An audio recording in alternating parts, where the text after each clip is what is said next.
Good morning. Good morning. Good morning. Welcome everyone to the Coffee Connections with the Mayor. Glad to see everyone out this morning. I hope you had a great weekend.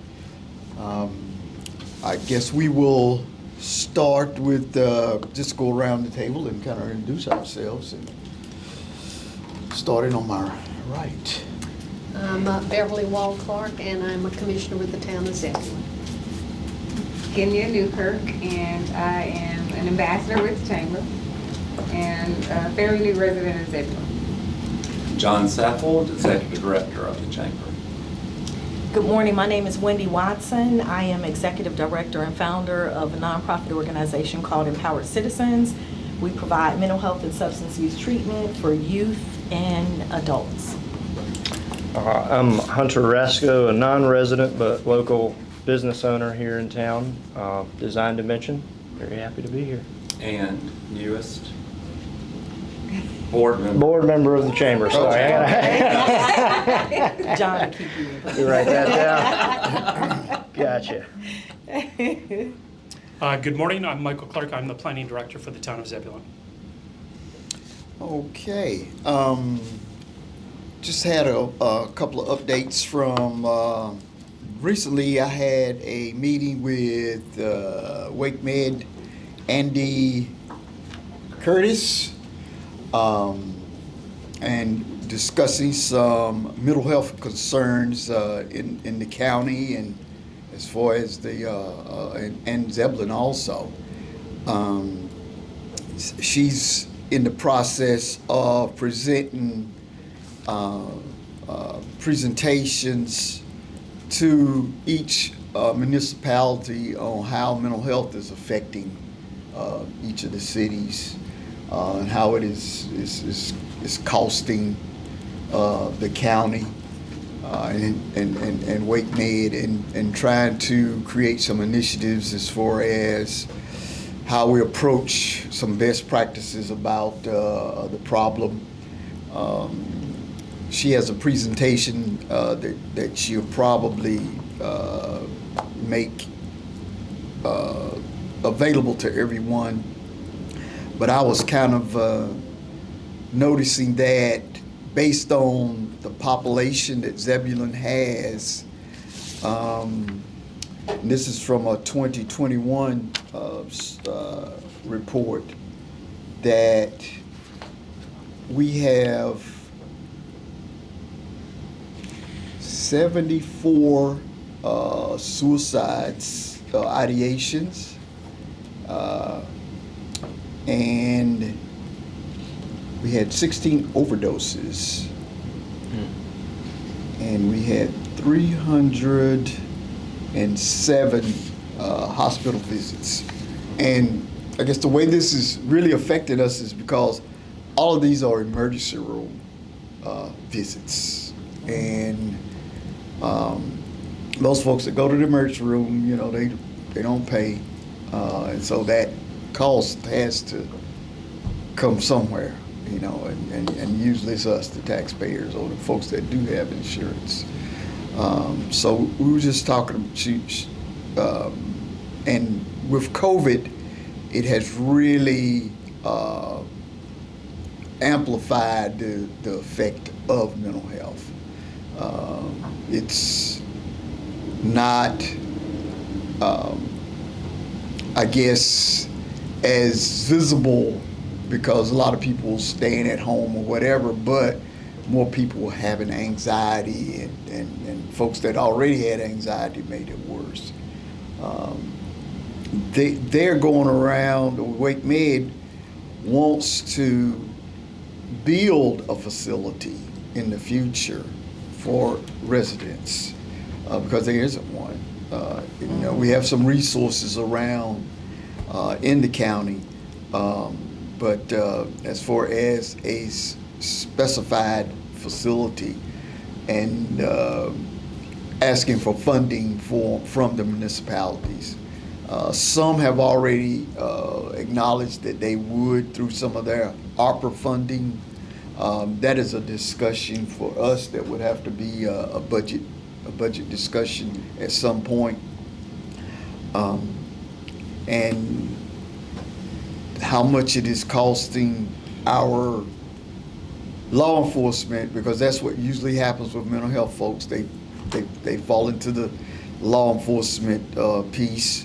How many times we have to either arrest or take them somewhere, and the time consuming and the overtime and all that. So we're in the process of getting a report out on that, just how much it is costing the town of Zebulon to be involved in those services or in those issues or incidents with mental health. Another piece of that is we do have some homelessness going on around, and they're out of sight, and you wouldn't notice because they have little, I guess, camps set up, and they're usually somewhere between the highway and our town property, which is not our jurisdiction.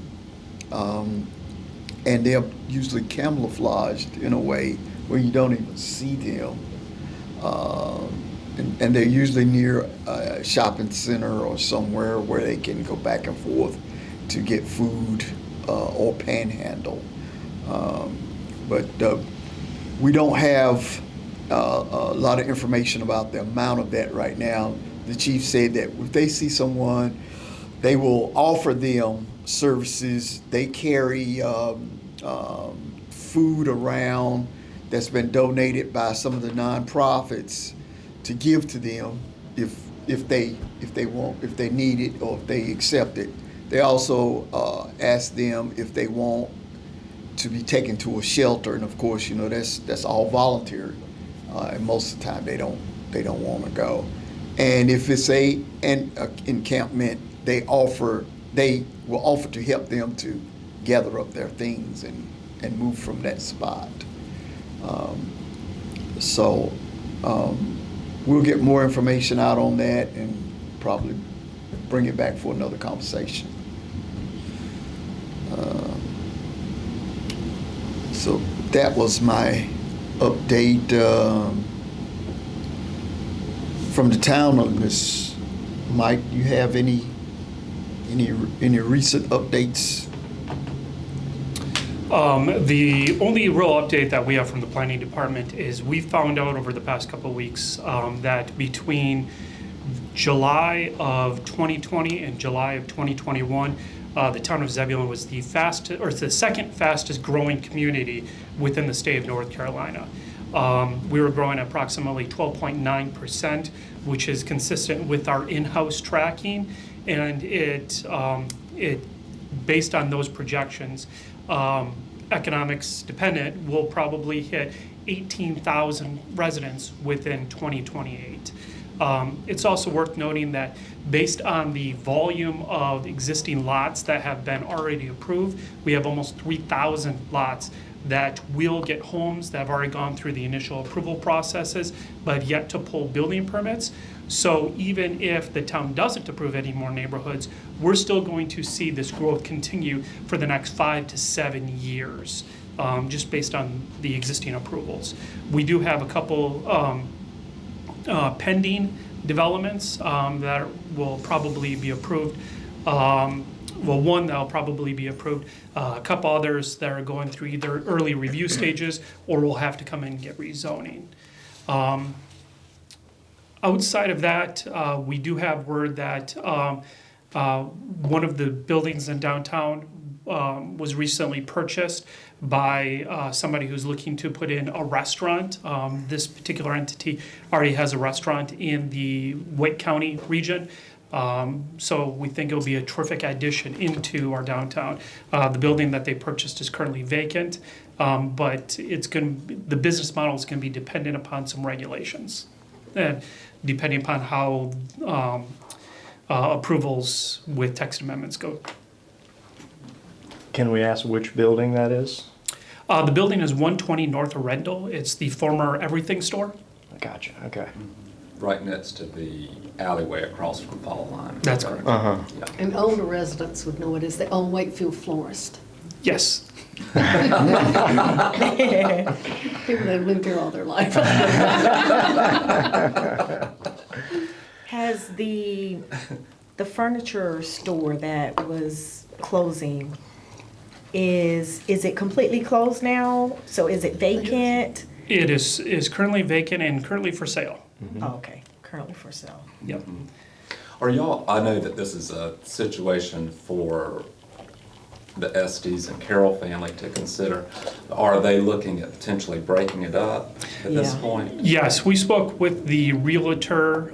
That is something that's on the table. They are reviewing some lot line situations. It turns out there's a public alleyway between the backs of those buildings, or the backs of the property lines, and the railroad tracks. It doesn't show up on IMAPs because the railroad is just shown as public right-of-way.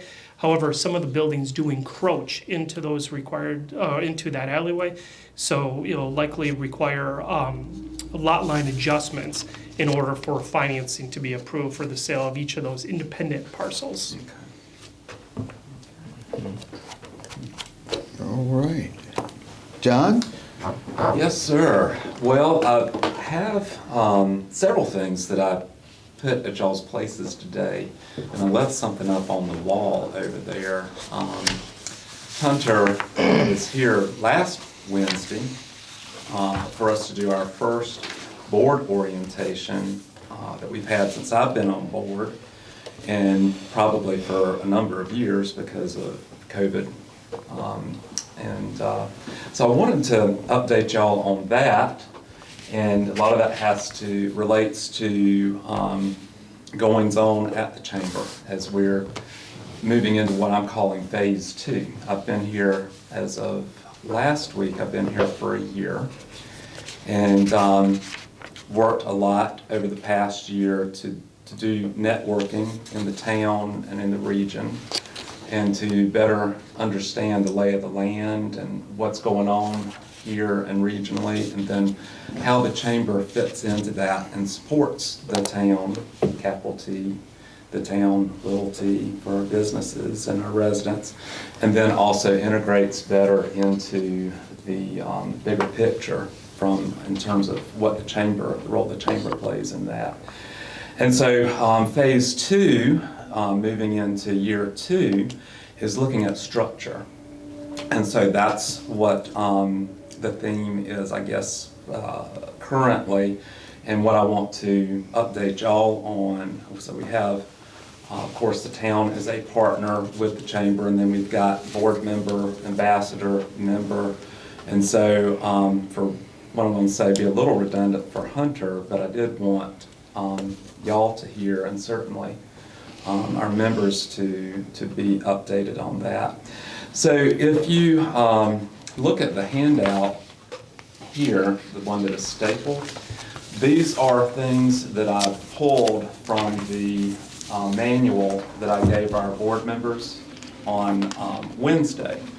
And this is a fluid thing. This is not it's not static. We will be adding to it.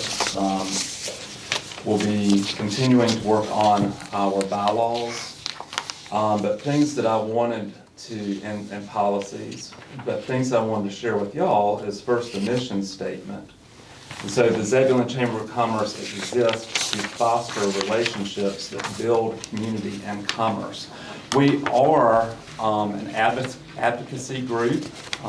We're for our members. We're a nonprofit 501c6. membership-based organization, but we are nonpartisan. So that means we don't pick sides politically, but at the same time, we do support what we think is healthy for the local economy and for our members and for the community. And so that fits in with this mission statement, which is our beacon. That's what we're constantly looking for, is what we're doing matching up and supporting this mission statement. If you flip over, these are the articles of incorporation from August 12th, 1947. And these are still active. If you pull up Chamber of Commerce, Zebulon Chamber of Commerce, on the Secretary of State's website, this is there.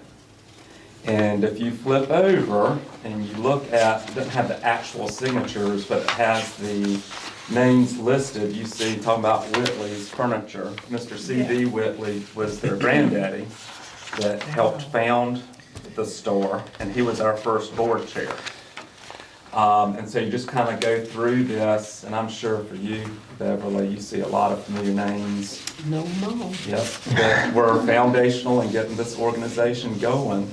So this was the first document that I put in the training manual or the board manual just after our mission statement, is we got to look at our foundations as we're looking at continuing to grow the chamber and looking at our mission, is looking at our foundations. And our foundations are this certificate of incorporation that are still in force. August 12th is our 75th anniversary. Can this be updated? Can you make changes to it, the certificate of You incorporation? could, potentially, you could. But that's been in force for 75 years as of August. And the board could always review that. But that's what is in force presently. Or just add to it? Add to it. Yes, ma'am. That would be something you'd have to petition the Secretary of State, and it's a Yeah. process. Yeah. It's a process. So flipping over one to the next section, we've got board member roles and responsibilities. So this is a job description for our board members that I put together, and they signed it last week. Went over what the expectations are, the commitments are, and just making sure that it's clearly defined what our roles are as board members.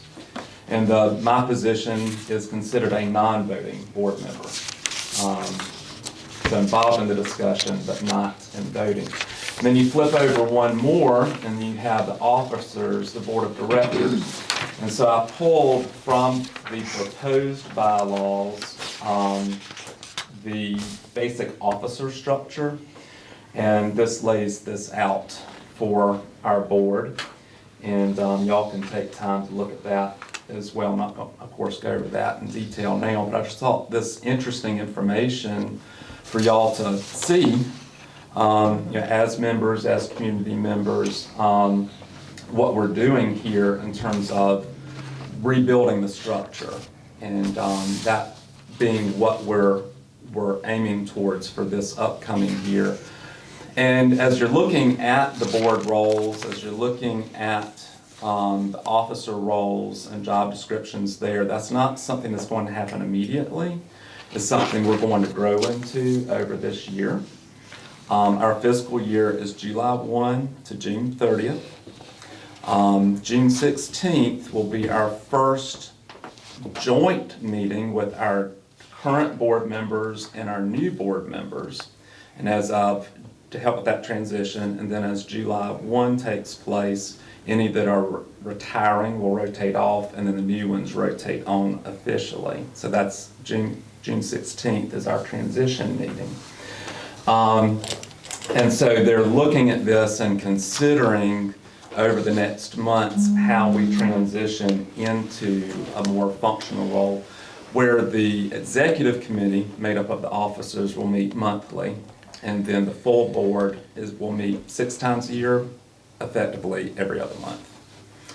The executive committee is accountable to the full board, but can act on behalf of the board, as if it were the full board. So those are some things that we're working on right now.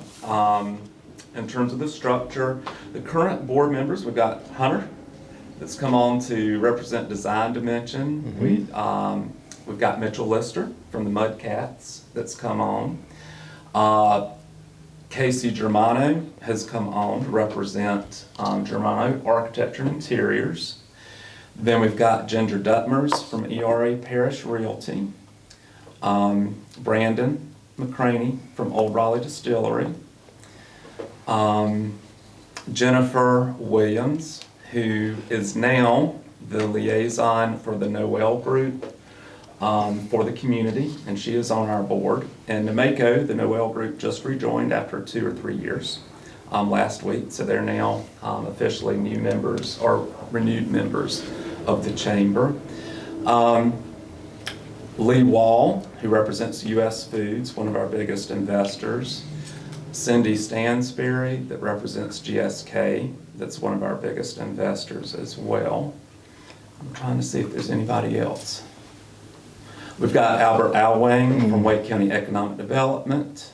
Albert has just gotten a promotion as Director of Economic Development for the county, so he is debating what roles he plays right now, but he may stay on as an ex officio, which is a non-voting member. And I think that's everybody, if I remember correctly. Sounds like it. Yeah. How many members of the board? Up to 12. Right now we have 10. Okay. Yeah. So we will be adding members as well. And generally, Cornell Taylor from Second Wind Computers. And this was a bit of advice that I got from Mr. Cornell, as he used to be board chair, is really, of course, looking at those that have been most invested in the life of the chamber. And a lot of that comes from our ambassadors. Or being involved, at the business hour, after hours, those that are very engaged and have shown support, and we know would work well within our board. So we will, over the next 2 or 3 years, we will have a lot of rotating of some that have been on for a while, but we're trying to maintain everybody for a consistency as we grow back into a formal structure. Related to that, if you flip over, another aspect of structure is growing our programming. And so I've listed some highlights here, things that are coming up over the next couple of months. I won't go over all of them, but of course you've got business after hours, various ribbon cuttings. One thing that I want to highlight that the mayor touched on is the youth wellness concerns. From the first coffee connection that we had back in March, that's where the reconnection with Andy. Andy had been, from Wake Med, had been very involved out here pre-COVID.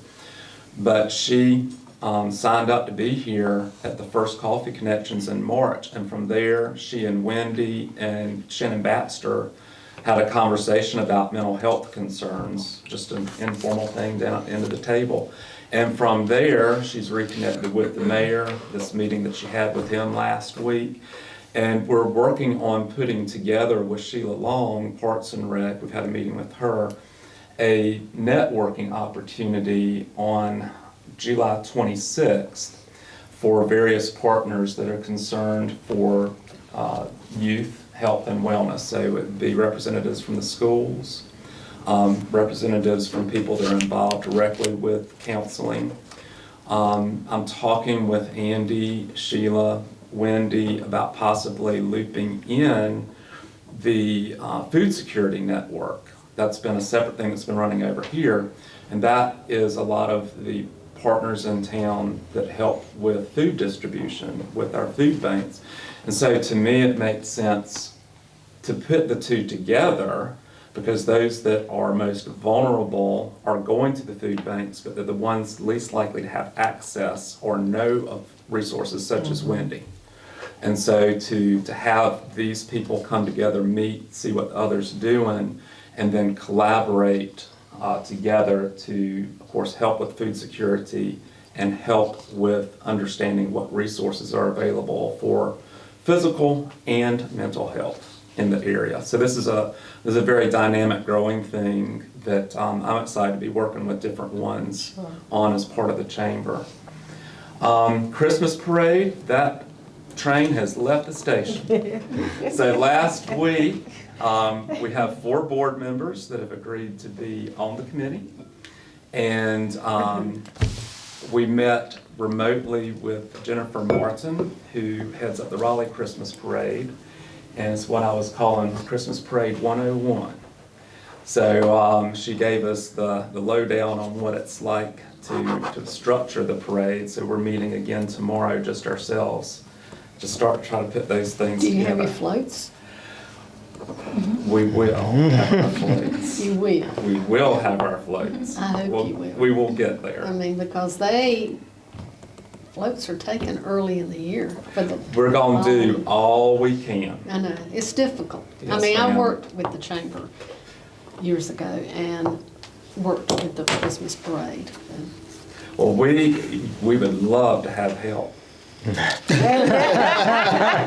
We are building. It's a job. It is a job. It is it a was- job. Well, that's good, I'm glad to, We are working on getting it back together. well, it doesn't have to, I mean, it can come back smaller if necessary. I mean, I think just having the Christmas parade's what people are looking want. for. Yeah, Well, yeah. we will be putting signups out there for different Mm-hmm. committees once we get the structure together. Uh-huh. So, yeah, it is open. Have you decided for nighttime or day? Not yet. We'll be talking about that. And then reaching out to the town, because we know we have, applications we have to put in for road closures and then help from the town with police force and all that. So Nighttime this is would be just the nice. seed. We'd love to do Yeah. nighttime, because it used to be. Well, when I was back in the old my dad had a store here and he would always get a float and we'd always dress up in our evening dresses and stand up on the floats, and wave at everybody. But at night, it was just so pretty because the downtown's lit up and even the floats look better. I mean, We're it's just floating really. that idea around. I mean, why not give it another try? We are, we're floating. I think it was Larry Louts and Denise Oh, Louts. yeah. We had dinner one time when I first came Uh-huh. at McLean's, and they told me about it. It's like, that's pretty cool. Oh, it was fun. So that's something we're exploring the possibilities. Right now, I'll say no holes barred right now. That's good. If you can lock down those details as soon as possible, because not only do you need town approval, but you need state approval as well, because then, Right. Rendell is an NCDOT road. And that's what I was just referring to. I talked with Sheila and she gave me kind of a quick rundown, but we'll be coming to an email near you very soon. So trying to get stuff together by July for that kind of stuff, so that we can get it on y'all's calendar, and August at the very latest. But we're just beginning to get that I'll foundation clean up my together. evening gown. There you go. You can take it to Gaze Cleaners and get it all fixed up. And because we're doing the Christmas parade, we had originally scheduled the annual banquet to celebrate the 75th anniversary. We're going to do it this fall, but I just think it's wise to shift it to the springtime. And like so many things that are delayed, we'll just delay the 75th anniversary and it'll fall during our 75th fiscal year. And just make it that way, so we can make And sure we this do goes things along right. with your annual banquet too, pulling that Yes, back in. ma'am. That makes sense. Yes, ma'am. It does. So I'm working with having an acquaintance that lives here in Zebulon that is a professor with the MBA program at State. Our children were in school together. And I put out some feelers with him this week to try to get some support for our small businesses, especially related to all the concerns over pending economic downturn and trying to get support for small businesses. So that's one thing I'm putting together. So just know there's a lot of things that I'm working on right now that is program related and looking at supporting businesses, small businesses. Zebulon Next, doing workforce development, is scheduled for September 15th from 8:30 to 11:30 for focusing on workforce development, resources available through Wake Tech and NC Works, Wake Ed partnership. And so that's coming up as well. And probably will be at the Inventions. I've asked them to hold their nice room for us because East Wake Center has so many things going on with COVID. They need their space to accommodate that. The Inventions is a little more predictable. So here's, again, some specific dates, some highlights. Just keep your ear to the ground. There's more. I'll be working on programming and calendaring those over the summer and looking for sponsors and people to volunteer. So that's the long and long of it from the chamber. Go ahead. Last week we were on our three-way conference call. That organization that Chief Borkin had mentioned that assists with homeless folks, but I didn't get the Young Men for Christ. That was it, yes, Young sir. Men for Christ. But I didn't get the contact folks' name or whatever. You know, after that, I looked online and there were a couple because I assumed it was the nonprofit organization that I was familiar with. So I'm not sure if that's Oh, the okay, same one. okay. So, yeah. But they are a resource that police uses Okay. when involving some of these homeless folks. They're the ones you were talking about that go out and take food and offer to help move Yeah. and all that. Yeah, and I don't think that was the one I was speaking in reference to. But I did see the one that you talked about, which is, I think, out of Raleigh. Mhm. Yeah. I know that you are coordinating the event August 20th. Well, we decided not to do that and fold it into what Parks and Rec is doing Okay. on, what's that date? It's the 26th of August, I think, that Saturday. So rather than duplicating, is to work with Sheila at Parks and Rec. Let me double check my dates here.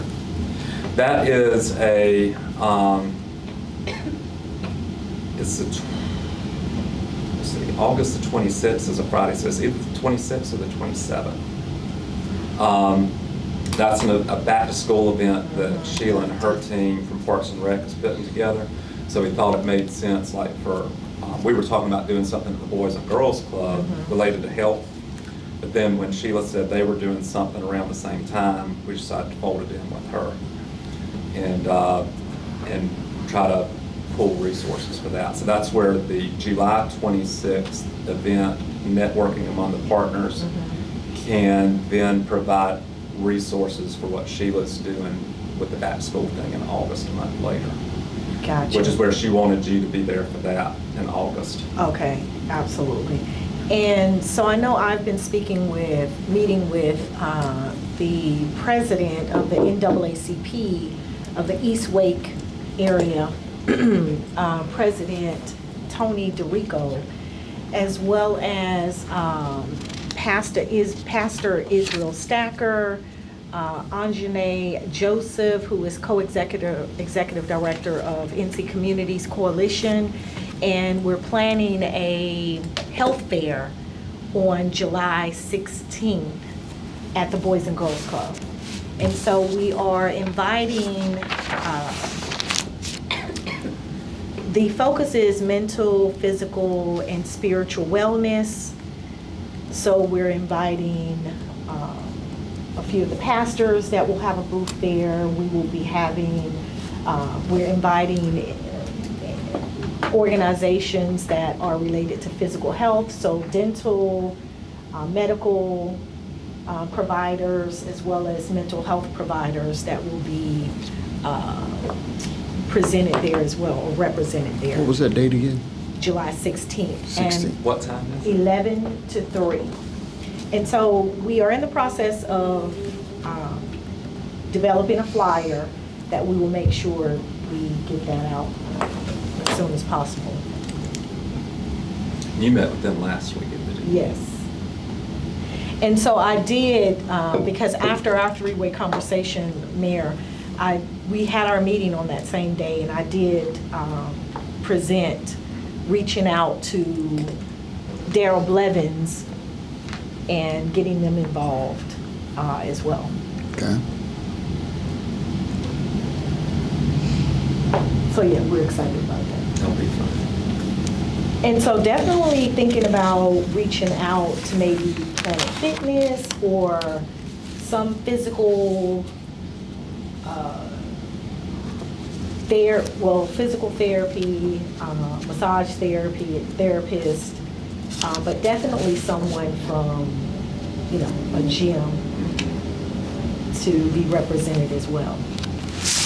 So when I heard you talk about your son and something he's interested in, maybe he could be a volunteer in that area. They'll be working for Parks and Yeah, I Rec. should have told him to come on down here. Yeah. I told him to make McDonald's. And what's the place over in Wedgewood? 24/7. Yeah, Oh, yeah, I thought about that. It's a- Right there on Gannon.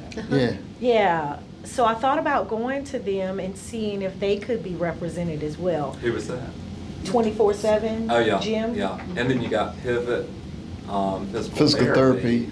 over Okay. by the Right, Methodist Church. And yeah, then you've right got beside the, Don Soller's, is it Zebulon Fitness, which is down a little further down. Yeah. Yeah, on down the left. 97. yeah, On the on the left. left, yeah. I forget about them. Who is that? Zebulon Don Fitness. Soller's Big cat and out his there. wife own it. Yeah. Cougar, Yeah, Yeah, Cougar. it's the building past the Cougar. Yeah, the Cougar, yeah. That's right. back when they used to make Cougar automobiles. Guys, Is that what that's from? yeah, yeah, that used to be a, But they have a nice, Dealership. they Okay, have a and nice that's gym Pivot. too. oh, What's the name of the, Chill out. My It's age. Zebulon Fitness. Zebulon Fitness? So that's Okay. down 97 past Auto the direct. the auto, yeah, auto place. Yeah, we definitely want them represented. Because he and his wife run it. Yeah, and I actually joined Burn Boot Camp, and I wish I would have joined 24/7 because I can go anytime, but I've already joined, so. With Planet Fitness, one of the things that you might want to mention is the Planet Fitness in Nightdale has a summer program that provides free gym memberships to folks 14 to 17 years old. 19. Yes. Mm-hmm. Because Oh, when is it? 19 to Yeah. 19, Is that what he that's what he does? does. Yeah, he's right at the cutoff. Yeah, Okay, 14 to 19, Yeah. free membership Yep, for the summer. for the summer. wow, that's good. Yeah, right that at is the cutoff. good. Maybe some Oh, of the yeah, gyms need to do that. definitely. Yeah, Could do something like that. for the summer at least. Although Absolutely. Saturday morning made me Locals. feel really old because there was a bunch of young kids in there. Oh, just wait, Mike. Yeah. You're still a spring chicken. Thank you, that's good Enjoy it. information. Okay, great. So yeah, we're excited about that. Now, I did have a question for you, Mayor, if we have time. Go ahead. Yeah, we still got about 10 You minutes. mentioned 307 hospital visits at the emergency room. Was that related to mental health or just various They ER call it, visits? they just call it behavioral health, Okay, yeah, yeah. yeah. And that is for all- the county, that's all- not just for Zebulon, correct? That's for Zebulon. That's for Zebulon. Yeah, And so what emergency room Wow. were they visiting? Wake Is- Med, oh, all this, Wake all of Med. this is Wake Med. Oh, okay. Yeah. all of this- Zebulon-related Wake Med. Yeah, all of this is for Wake Gotcha. Med. Mm. And then the 74 suicide ideations? Or homicide slash, suicide slash homicide. I didn't see that. Yeah, I- And you know- 16 overdoses. Oh, wow. Yeah.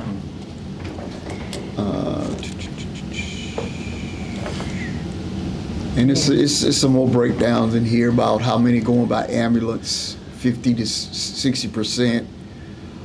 Personal vehicles, 12 to 15%. Police, 5 to 7%. And other, I guess, buses or helicopters. Well, I don't think we got any helicopters. Not here. So it doesn't identify by age or No, gender? I don't see that in this report. She could probably get that information. Yeah, or even, yeah. Um, So some of those demographics would be good to know. Yeah. Ethnicity. and they have post-pandemic and the gaps also.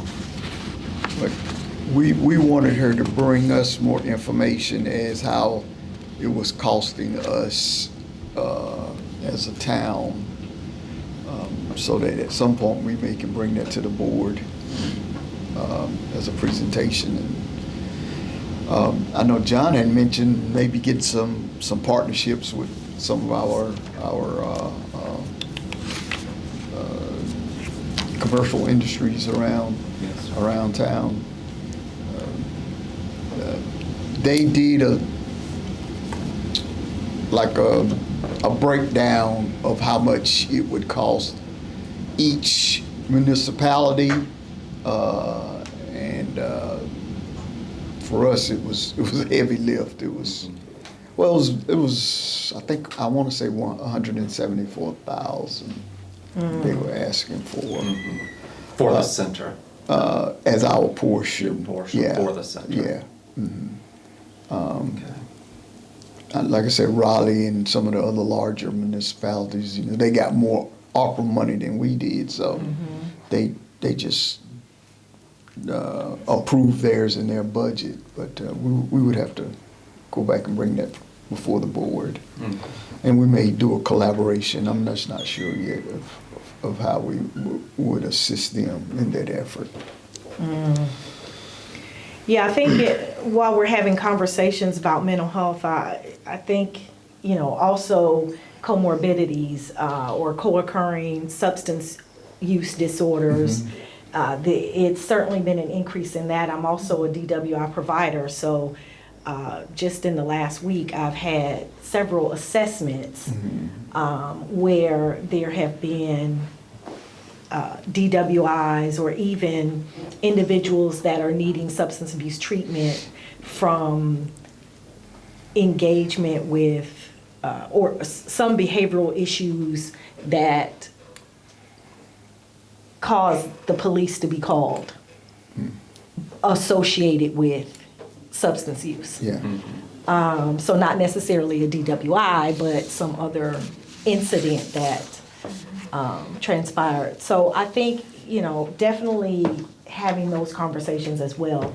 I know with behavioral health, you have the mental health and substance use under that umbrella. Right. But certainly, because those co-occurring disorders are prevalent. Oh, yeah. Yeah. And I think a lot of times folks forget that substance abuse is a mental health issue. Yeah.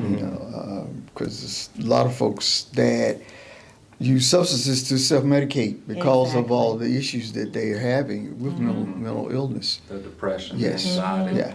So it's all one big issue. Yeah. You might want to get with the chief Yeah. on that. I don't know what kind of report she's going to develop, but the DWI piece may be something that she could use in her report Absolutely. also Yeah. when we try to do this presentation. Yeah, I would definitely be interested in hearing that presentation. So is it recorded and? Well, right now they're developing a presentation. Okay. Wake Med is going to get with Chief Boykin. Gotcha. And so you might want to get with Chief Boykin and offer what you have. Sure. And so it may be a part of that presentation. Yeah. Will do. All right. I just had a couple of things. First, I just wanted to, express our gratitude to John, because up in the last couple of years, the chamber, he has really just, for the last year at least, it's kind of been a one-person show over here. I think you've had some help with the ambassadors, but it really has done a great job to get us to the point where we're thinking about restructuring and building the board and getting that back on track. So thank you, John, for that. Good job. And then Hey. I wanted to just ask about the mental health facility that you spoke about early on. I think that's pretty interesting. Is that a local support situation that will affect Zebulon directly? Yes. Okay. Great. And with some outreach programs and things like that for the youth? Yeah. Well, right now, I think Wake Med has resources with Holly Hill, and that's a kind of separate entity.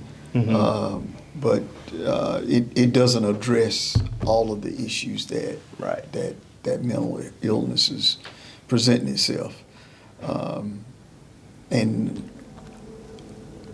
she didn't say exactly where the facility would be located or what land acquisitions that they would have to go through. This is just kind of like getting support at this point. Sure. I think it's a very positive step forward. I Yeah. mean, that they're thinking, about this specifically and, kind of carving out a section for it instead of just kind of lumping it in with other things. So. Yeah, yeah. And it is an age-old problem, but it is getting a lot of publicity right now, I think, with all the issues that are going on. Yeah. Well, I think it's touched all of us in some way. Oh, yeah. Yeah. Especially the past couple of years. Mm-hmm. Well, I just had a couple more things. East Wake High School graduation is on the 16th. I'll be going to that, and June 18th is our Juneteenth celebration. So, Yep. And that includes what all? Because I know Yeah. y'all are involved in a number of things. You got you're reading the declaration that morning at 10, yeah, 10 o'clock. Yeah, that starts at 10 o'clock. 10 o'clock, and then the parade's what time? 1 o'clock. 1 o'clock downtown. Parade is at 1 o'clock downtown. And you said what date is that? June 18th. June 18th? Yeah. Proclamation. Not declaration, proclamation. I thought I had the flyer with me. Anyway. We put it in the Z News. And Okay. put it on social media this past week too to promote it. The Times are doing Yeah. a lot of that. Yeah. And ribbon cutting also. It's gonna be a busy one. It's gonna be a busy day. Yeah. That's gonna be a busy Busy day. one. Pack a lunch. Yeah. All right. One thing I'm gonna bring up, I forgot, is I left over there, Jessica Harrison and I've been working on the Chamber's new website. It is up, but it is not public. It's not live yet, so we have most recently sent over to them our website map, and that's what that is. And the theme is going to be relocation, so it's not going to be primarily for chamber members, but it will be promoting our chamber members and tourism through Visit Raleigh, so forth, as companies and individuals, families are looking at Zebulon. So that is going to be this website's theme, primarily resources. And the subscription that we have, we get to re-up, do a new website every 3 years.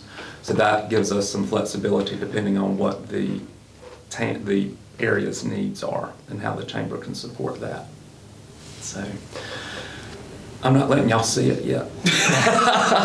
We'll roll that out when we're done, but it's there.